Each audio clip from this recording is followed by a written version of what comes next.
Hey guys, so we are back with another video. मैं हूं संजीव, ये है राघव। तो हम लोग हाजिर हैं आप सबके सामने एक नई वीडियो के साथ। और ये वीडियो है श्रीलंका और economic crisis, how one family can destroy a country. ये अभी और न्यू का बिल्कुल चैनल है, उन्होंने वीडियो डाली है। और ये वीडियो करंट न्यूज ये है भैया कि श्रीलंका ने खुद को एक्सटर्नल डेप्थ होते हैं उनपे $51 बिलियन का शायद है उनपे, वो मना कर दिया कि भैया हम नहीं देंगे, हम नहीं दे सकते फिलहाल। ऐसा मतलब ये क्राइसिस होने का रीजन क्या था, हमको थोड़ा बहुत आइडिया है, बताएंगे लास्ट में करेंगे, बाद में करेंगे उसके बारे में बात। ठीक है, वीडियो को शुरू करते हैं। वीडियो को शुरू करने से पहले वीडियो करते हैं आप लाइक, शेयर और चैनल को सब्सक्राइब। बिल्कुल, लेट्स गो। आओ।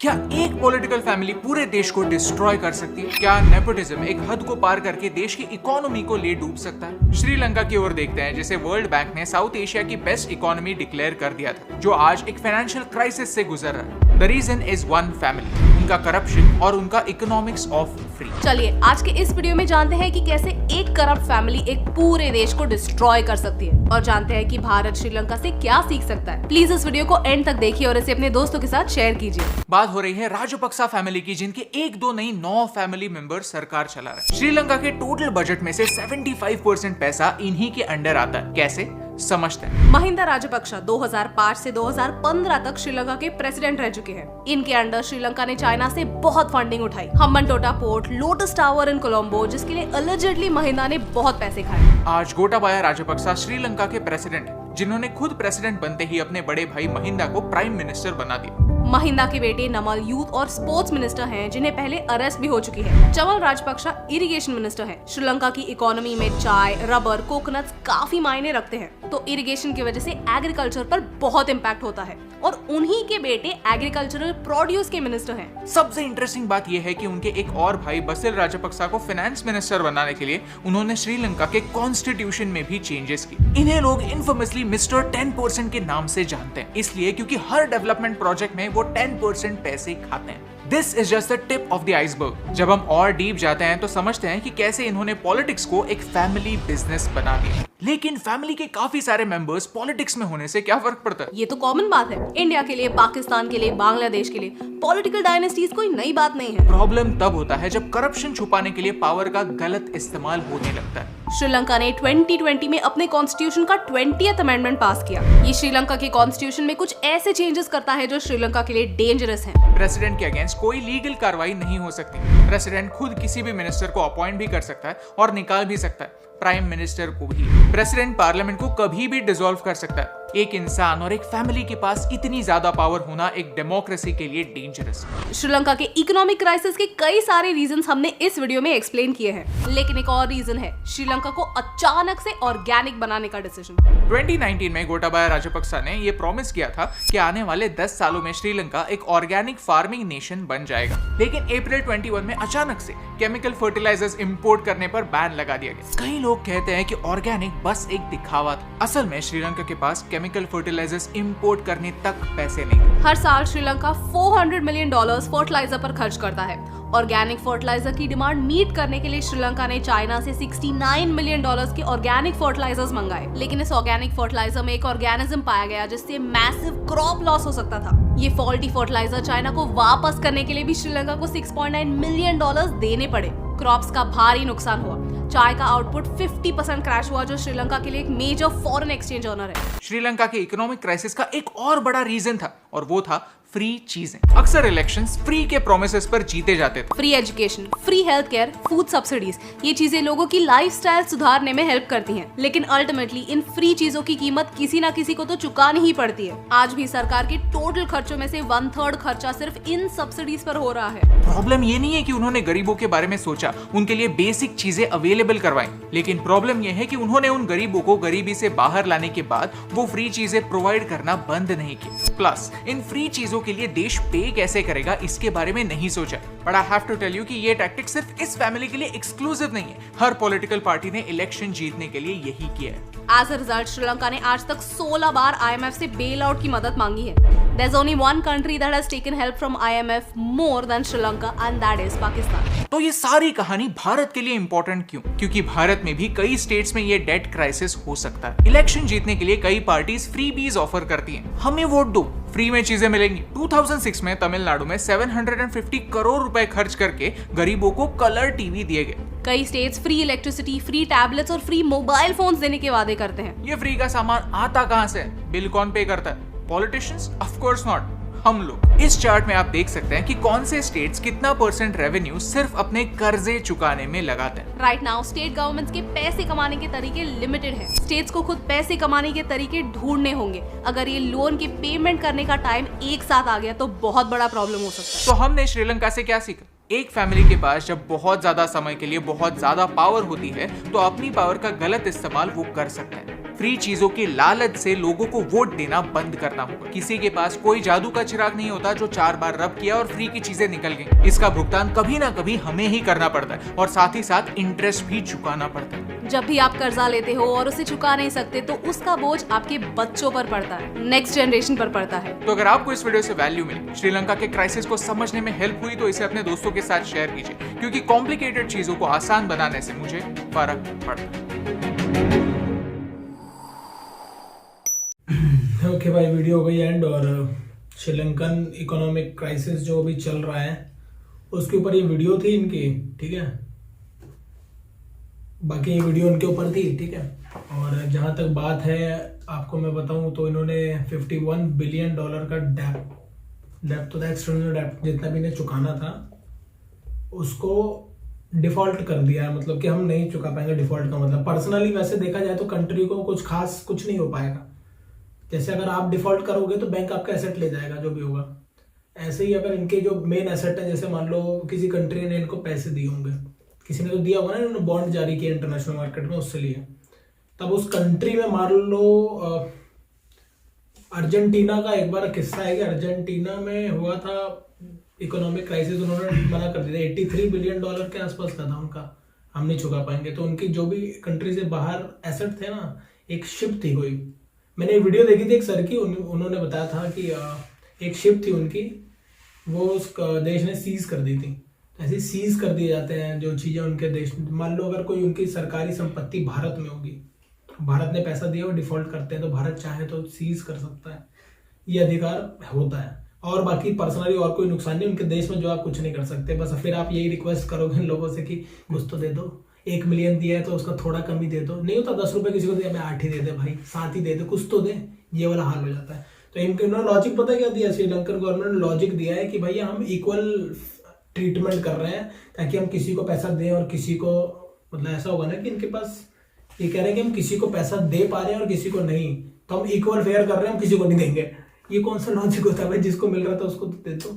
तो इनका ये लॉजिक है, अलग ही लॉजिक चल रहा है भाई श्रीलंका में।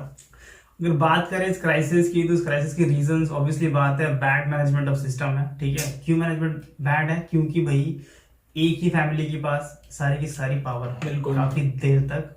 राजपक्षा फैमिली, हाँ राजपक्षा फैमिली, ऑब्वियसली बात है बड़ी बड़ी पोस्ट पे बैठे हैं वो लोग, तो उन लोगों ने इस देश के चलाने के नाम पे ना बिजनेस स्टार्ट कर दिया। और बिजनेस में बंदा क्या करता है? अपना प्रॉफिट देखता है। जब अपना प्रॉफिट देखेगा तो भाई देश के बारे में क्या सोचेगा? आप देख लो, जिस देश इन्होंने कहा कि श्रीलंका ज्यादा IMF पे पाकिस्तानी गया है, ठीक है, तो वो तो हमें पहले से ही पता था। ठीक है, रिकॉर्ड है भाई वो तो। ऐसी थोड़ी कटोरा खान और भिखारी देश और ऐसा ऐसी थोड़ी बोला जाता है, ठीक है। तो प्रॉब्लम देखो आप क्या है, दोनों जगह पे यही हाल है। फ्री में चीजें देना, हद से ज्यादा सब्सिडी दे देना चीजों का, हाँ। और इनकम आपकी है नहीं उतनी, और आपकी गवर्नमेंट जब करप्ट हो जाए, वहां का लोग करप्ट हो जाए और खुद ही अपना पैसा खाना शुरू कर दें, सबसे डेंजर। और इसमें इंपॉर्टेंट बात देखो क्या होता है कि भाई फ्रीबीज देना, फ्री में फूड देना, कुछ भी हेल्थ केयर, कुछ भी भाई फ्री कैसे दे दोगे आप? अल्टीमेटली किसी को तो पे करना ही पड़ेगा ना वो। देखो, फ्री तब दिया जाता है जब आपके पास सरप्लस हो जाए चीजें। सरप्लस का मतलब जानते हैं, आपकी जो नीड है उससे भी ज्यादा हो जाए तो हम क्या करते हैं वो चीजें, भारत बिजली बनाता है, अगर सरप्लस हो जाती है हम बेच देते हैं बाहर, तब तो मैं समझता हूँ चल फ्री बीज में पहुंच गया। आपके पास इतनी इनकम नहीं है और फिर भी आप फ्री बीज कर रहे हो, फिर ये क्या है? ये लोन लेके आप कर रहे हो और नुकसान पहुंचा रहे हो। सिंपल एग्जांपल में देखो, अगर हम 200 रुपए कमा रहे हैं, हमारा खर्चा 150 रुपए का है, तो हम 50 रुपए का फ्री बीज दे सकते हैं एक बार को। हाँ, वो भी पहले अपने वो सिक्योरिटी देख के फ्यूचर की कि इतना है, उसके बाद देंगे, हमारी फ्यूचर सिक्योरिटी है हमारे पास। तो मैं मानता भी हूँ कि आप पंजाब का देख लो हाल, दिल्ली का देख लो, दिल्ली में जो चल रहा है, हर जगह यार मुझे, और मैं ये नहीं कह रहा, मैं इनको भी बोल रहा हूँ, बीजेपी के भी कई स्टेट में ऐसे इन्होंने किया था कि हम ये फ्री दे देंगे, तो ये गलत है।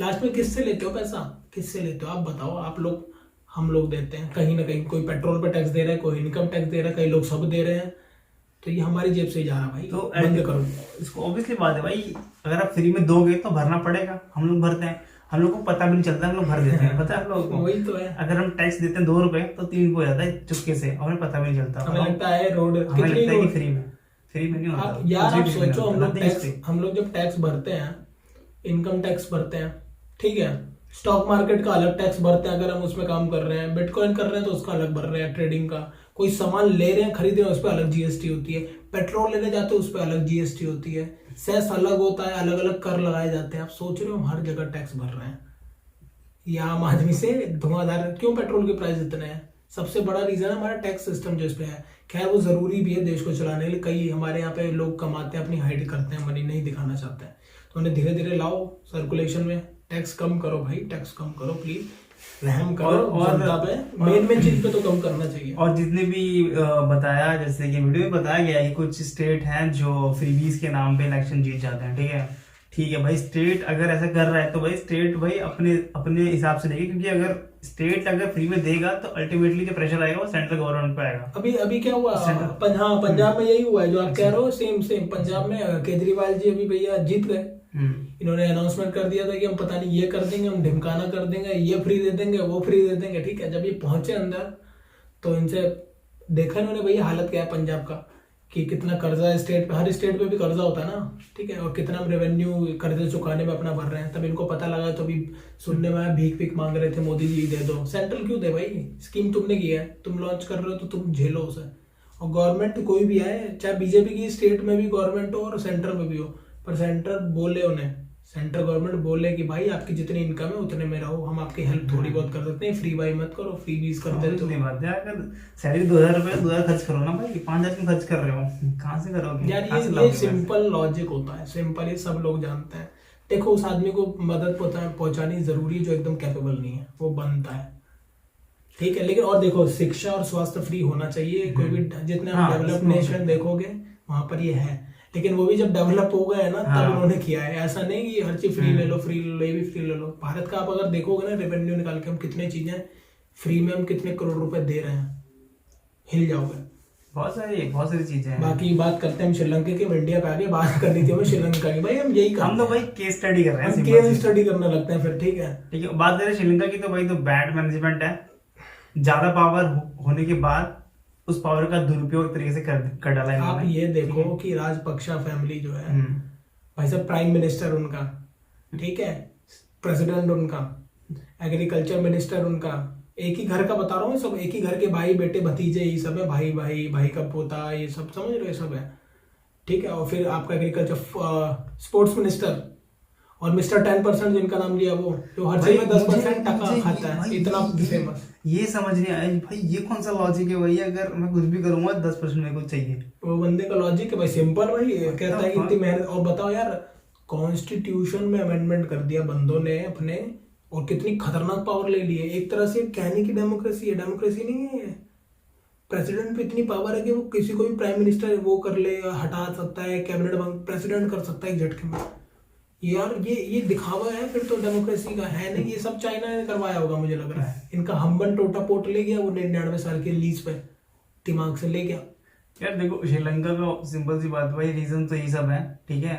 वही एक ही फैमिली को इतनी पावर देना गलत होता है, ठीक है। फिर उनको लगता है कि भाई ये हमारा बिजनेस है, देश नहीं चला रहे हो, फिर बिजनेस चला रहे हैं। और क्या उनको एक बात बताओ, वहां पे भैया 15-20 घंटे लाइट कट रही है इस टाइम। बच्चों के पास एग्जाम कैंसिल कर दिए गए उन लोगों के, क्योंकि कॉपी नहीं है, किताब पेपर जो है ना इम्पोर्टर करने के पैसे नहीं है, बच्चों का एग्जाम कैंसिल कर दिया, लाइट नहीं है। आप वहाँ की करेंसी 383 रुपए के आसपास शायद पहुंच गई है। और इनको श्रीलंका की एक रीजन था इस चीज का, मतलब एक रीजन है, वो रीजन है कि भाई श्रीलंका हमेशा से एक टूरिज्म स्पॉट रहा है, ठीक है। कोरोना आ गया, कोविड आ गया, भाई साहब बैकबोन पूरा का पूरा तोड़ दिया श्रीलंका का, ठीक है।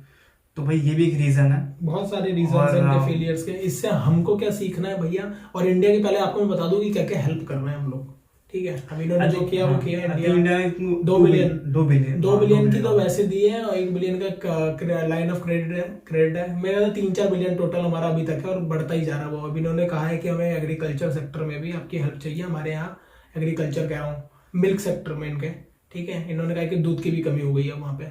अभी करंटली भारत ने शायद 3 या 4-5 दिन पहले डीजल और पेट्रोल इंडिया से भेजा था, इन्होंने इस्तेमाल किया लाइन ऑफ क्रेडिट का इंडिया की, तो और शॉर्ट नोटिस पे पहुंचा दिया इंडिया ने। ये है हमारी वो कि हम कितने अपने पड़ोसियों का ख्याल रखते हैं, ठीक है। ये देखो तुरंत पहुंचा दिया, हमारी नौसेना ने पहुंच गए लेके भाई साहब तुरंत। तो ये अभी डीजल और उसका तो काम हमने देख लिया थोड़ा बहुत। अभी पेट्रोल उसका मांग रहे थे। ये वही देश है जो हमको ना दूध के लिए मांग रहे थे कि सप्लाई दो, दूध नहीं है, बेसिक कम्युनिटीज नहीं है हमारे पास, दूध एसेंशियल होता है, तो दूध को एसेंशियल कैटेगरी में रखा है। इंडिया के ट्रेडर्स ने, गवर्नमेंट ने तो कुछ नहीं कहा अभी, ट्रेडर्स बड़े नाराज हैं। क्यों नाराज है भाई? क्योंकि इन्होंने अपना जो मार्केट है ना, जो जब तक ये बूम पे चल रहे थे, साउथ एशिया की सबसे बढ़िया इकॉनमी, इन लोगों ने अपना मार्केट न्यूजीलैंड और ऑस्ट्रेलिया को मिल्क सेक्टर में पूरा कब्जा है।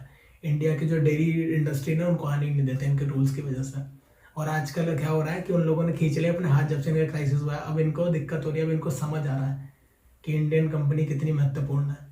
भाई क्यों करेगा आप बताओ, हर चीज में कितना सपोर्ट करेगा इंडिया भाई। यार मैं तो भाई हैरान हो जाता हूँ कि इंडिया, मतलब इंडिया के पीछे लोग पड़े रहते हैं, फिर भी इंडिया भाई हेल्प करने के लिए और वो हेल्प कहाँ से कर रहा है? हम लोग कमा रहे हैं, वही पैसा गवर्नमेंट दे रहा है, वही गवर्नमेंट लगा रही है, यानी कि इंडिया के लोग कर रहे हैं। आप लोग कर रहे हो भाई, आप लोग कर रहे हैं, हम लोग कर रहे हैं, हर एक आदमी कर रहा है। जो 1 रुपए की टॉफी भी खा रहा है ना, वो भी कर रहा है।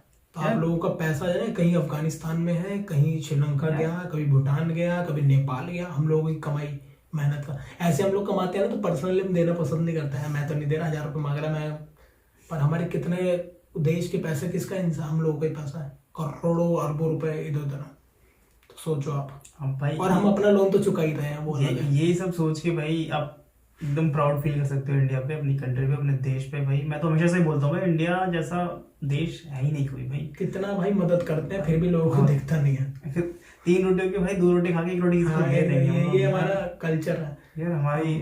अबे यार हम लोग जानवर को भी, अब एक सामने आ जाए ना कोई जानवर, अगर खड़ा हो जाए, इंसान खाते खाते भी ना छोड़ देता थोड़ा कि ले यार ये खा लेगा, ऐसे होते हैं हम लोग। तो भाई वीडियो करते हैं, ये पूरी कहानी थी। देखो अभी करंट डेवलपमेंट बता दी मैंने आपको कि ऐसा ऐसा चल रहा है, आगे क्या होता है देखते हैं। भारत और कितनी मदद करता है। भारत ने कहा है कि हम अपनी बेस्ट पॉसिबल मदद करेंगे। अभी तो देखो क्राइसिस है, आगे अपडेट मिलते रहेंगी, वीडियो आएगी कोई, हम रिएक्ट करेंगे उस पर, और फिर हम उस पर और डिस्कस करेंगे, अपने व्यूज देंगे, रिएक्ट करेंगे। ठीक है, तो ये था वीडियो।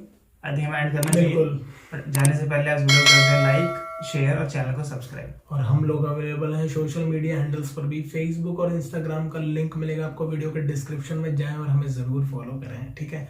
मिलेंगे आपसे नेक्स्ट वीडियो में। Till then take care, bye.